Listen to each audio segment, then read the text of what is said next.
자, 배터리나 2차 전지는 지금 호황이죠. 주식시장만 놓고 봤을 때. 하지만 지금 타이틀 나갔듯이 반도체, K반도체는 어렵다고 합니다. 얼마나 어려운지 애널리스트한테 그 깊이를 좀 들여다봐야 되겠네요.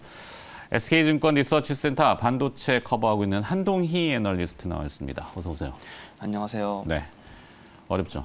네. 네.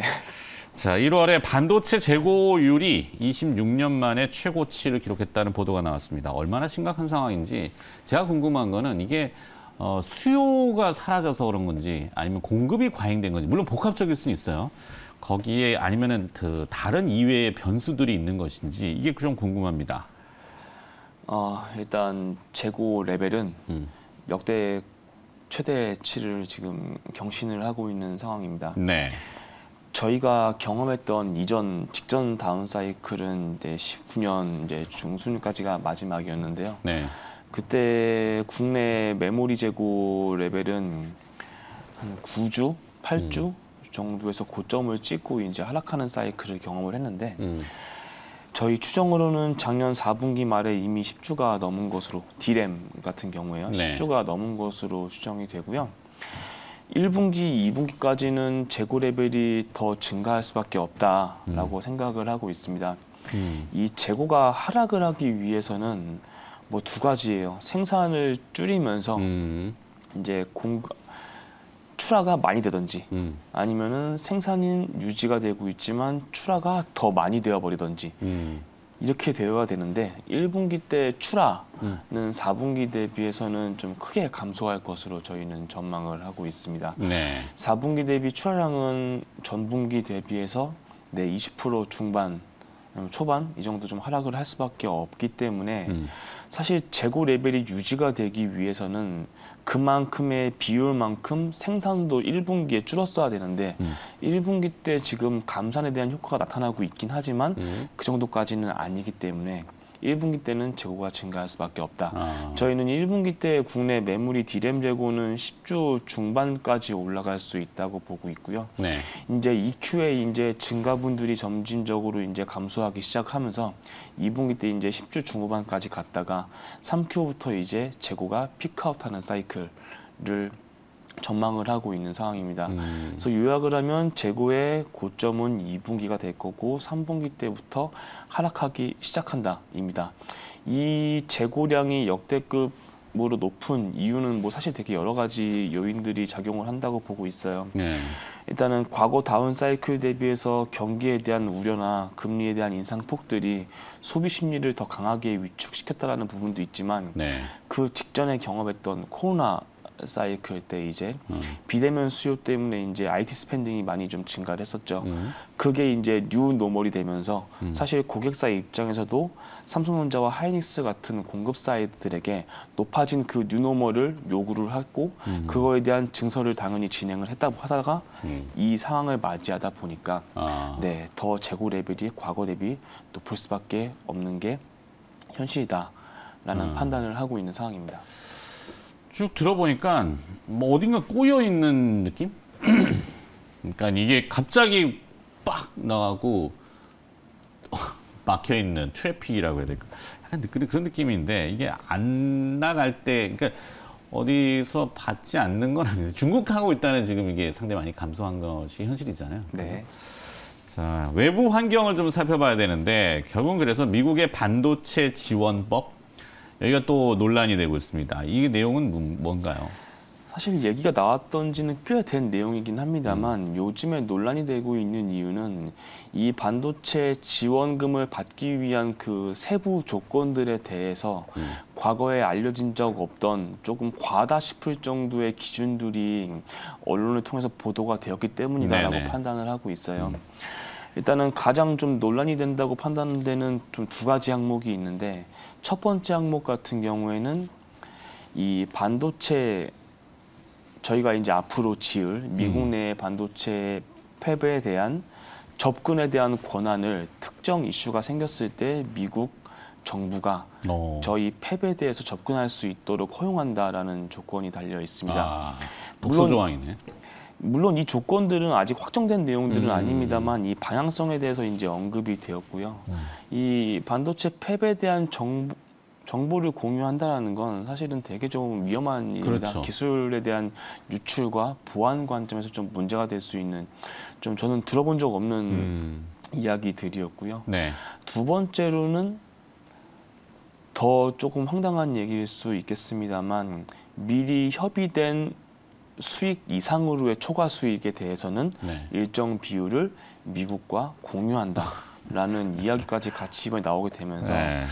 과연 이게 지원을 받는 게 맞는 것이냐에 대한 논란이 만들어질 정도로 조금 이슈화가 되고 있는 상황이고 이것들을 고지것대로 받아들이기는 좀 만만치 않을 수 있다고 생각해요. 그렇기 그렇죠. 때문에 이거에 대한 이제 협의가 앞으로 진행이 될 거고 이제 뭐 네, 정부나 업체들 다 이제 이것들을 이제 절충을 하기 위해 노력을 하지 않을까 생각은 하고 있지만 그 속도가 느려지면 느려질수록 미국의 공장을 짓는 속도는 더 느려질 수밖에 없다라고 생각을 하고 있고 여기에 이제 과거에 나왔던 가드레일 조항이라고 하죠. 미국 지원을 받으면 미국이 지정한 우려 국가에 대해서 향후 10년간 반도체에 관련된 유의미한 투자를 할 수 없다라는 것에 대한 것도 다시 한번 리스크로 부각되고 있는 상황입니다. 삼성전자와 하이닉스가 중국에 보유하고 있는 팹들, 뭐 삼성전자 같은 경우에는 전 공정 기준으로는 이제 시안팹 랜드가 있고요. 하이닉스 같은 경우에는 D램 50팹이 있고 이제 인수한 솔리다임의 대련 팹도 네, 거기 포함이 되어 있기 때문에 네. 이 미국이 규제하겠다는 것들이 이제 그냥 국적 관점에서의 중국이 아니라 중국 내 인차이나 관점이기 때문에 이것들은 저희한테도 조금 네, 장기적으로는 좀 부담이 될 수 있는 내용들이고 그렇기 때문에 이거에 대해서 어떻게 협의가 될지 좀 앞으로 좀 지켜봐야 될 필요가 있을 것 같다라고 말씀드리고 있습니다. 그러네요. 득과 실은 분명히 존재하는 것 같은데 현재는 득보다는 실이 조금 더 우려스러운 부분이 있고 자, 근데 지금 재고가 쌓여 있는 게 결국에는 뭐 여러 가지 복합 요인이지만 이 PC, 보통 반도체가 많이 쓰이는 게 PC용, 그다음에 뭐 타블렛이라고 하는 그런 거리고 또 노트북, 우리가 노트북이라고 표현하는 것들, 거기에 이제 또 모바일, 스마트폰이잖아요. 이쪽 수요가 좀 지금 감소했기 때문에 재고도 많이 쌓인 것 같은데 그거를 조금 소화시킬 수 있는 부분이 최근에 IT에서 화두가 되고 있는 챗GPT, AI, 뭐 이러면 대규모 이제 서버를 증설해야 되고 거기에 준비를 할 것이다라고 우리가 예측은 하는데 좀 수요가 그쪽으로 좀 소화가 될 수 있는지.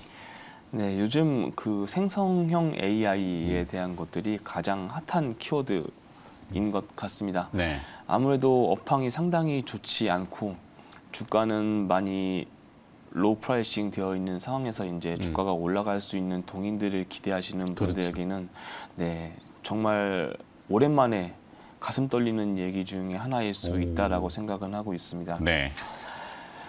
다만 이게 초기에는 이런 물론 긍정적입니다. 되게 긍정적이라 보고 있고 다만 이게 실질적으로 기대감을 제쳐두고 실질적으로 우리 반도체 수요에 대해서 당장 올해부터 이 전방이 중심적인 역할을 할 수 있을까에 대해서는 단기적으로는 그렇지 않을 것 같다라는 생각을 하고 있습니다. 그 이유는 일단은 이런 생성형 AI들이 이제 경쟁적으로 지금 많이 나오고 있는 상황이고요. 그럼 이제 이 AI들을 고도화시키기 위해서는 초기에 훈련 과정이 필요합니다. 그렇죠. 이 훈련 과정에는 비메모리 업체들부터 수혜를 볼 가능성이 높다라고 생각하고 있어요.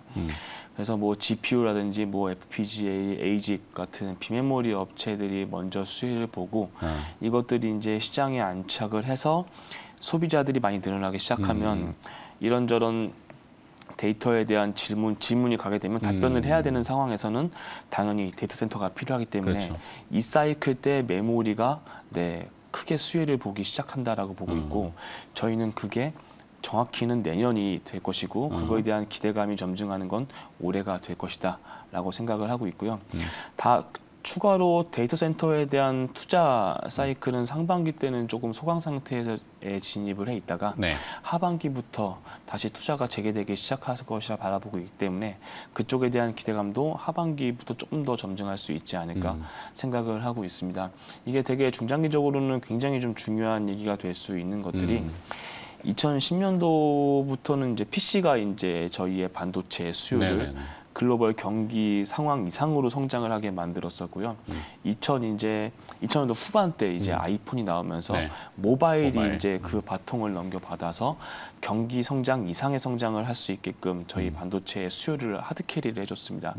그리고 이제 2010년도 중반 때는 이제 서버가 또 신규 전방으로 창출이 되면서 어떻게 보면 중간에 신규 전방에 대한 창출에 대한 공백기가 없이 지금까지 왔던 거고요. 네. 근데 기존에 지금 PC, 모바일, 서버 기존 시장이 성숙이 된 상황에서 경기 침체를 맞이하다 보니까 지금 이런 상황이 발생을 해버렸고 시장에서는 그러다 보니까 새로운 전방이 생기지 않으면 경기 회복 이상으로 성장할 수 있을까에 대한 기대감이 올라갈 수 없다 보니까 신규 전망을 많이 기대하고 있었고 그 AI가 그 중에 하나가 될 수 있을 것 같다라고 판단하고 있습니다. 그래서 우리가 결론을 줘야 되는데 반도체 전체 업황이 어렵다는 건 보도가 워낙 많이 나와서 수출도 잘 안 되고 있고 하지만 AI라고 하는 독특한 분야가 신규 등장하면서 거기에 연관 지어서 좀 들여다볼 만한 기업이 좀 있다면 일단 당장 투자의 전략 관점에서는 AI 수혜주 관점보다는 올해 하반기 때 업황이 회복될 수 있다에 대해서는 방향성은 명확한 것 같아요. 일단은 지금 더 나빠질 여지가 많지 않아 보입니다. 지금 한국 반도체 수출 금액, 특히 D램 같은 경우에는 2012년 레벨에 지금 머물러 있고요. 네. 반도체 가격 관점에서 계속 빠지고 있지만 저희가 현금 원가라고 부르는 감가상각비를 제외한 원가라고 할 수 있겠죠. 현금 원가 같은 경우에는 지금 올해 1분기 때, 2분기 때까지만 가격이 빠져주면 거의 D램도 현금 원가에 도달을 하게 되고 그렇게 되면 경기가 빠르게 회복되지 않아도 고객사 입장에서는 메모리 가격이 더 많이 빠지기는 쉽지 않겠다라는 센티먼트가 형성이 될 수 있을 거다라고 저희는 바라보고 있고 상반기 때 모바일 단에서의 리스타킹 사이클이 시작이 되고 하반기 때 서버 숫자가 조금씩 증가하기 시작할 것이라고 바라보고 있기 때문에 네. 업황은 가장 어두운 부분을 이미 조금 지나고 있는 국면에 있다라고 바라보고 있습니다. 그래서 먼저 좋아질 수 있는 업종이 어디인가 반도체 내에서라고 봤을 때 과거와 다른 점은 올해 하반기 때 경기 회복 사이클 때는 설비 투자가 먼저 증가하는 게 아니라 가동률이 먼저 회복되기 시작한다라는 관점에서 후공정과 파츠 같은 분야를 선호하고 있고요. 네. 이 업종 내에서 선호하고 있는 종목은 하나마이크론이나 이오테크닉스, 한미반도체, 그리고 하나머티리얼즈, 원익 QNC 같은 후공정과 파츠 업체들을 상대적으로 더 선호하고 있다라고 말씀드리겠습니다. 네, 후공정 관련주 하나마이크론, 이오테크닉스, 그다음에 후공정 또 패키지 업체인 한미반도체, 하나머티리얼스, 원익 QNC 이렇게 정리를 하도록 하겠습니다. 요즘 많이 피곤하신 것 같은데 힘 좀 내주시고요. 네. SK증권 리서치센터 반도체 커버하고 있는 한동희 애널리스트였습니다. 고맙습니다. 감사합니다.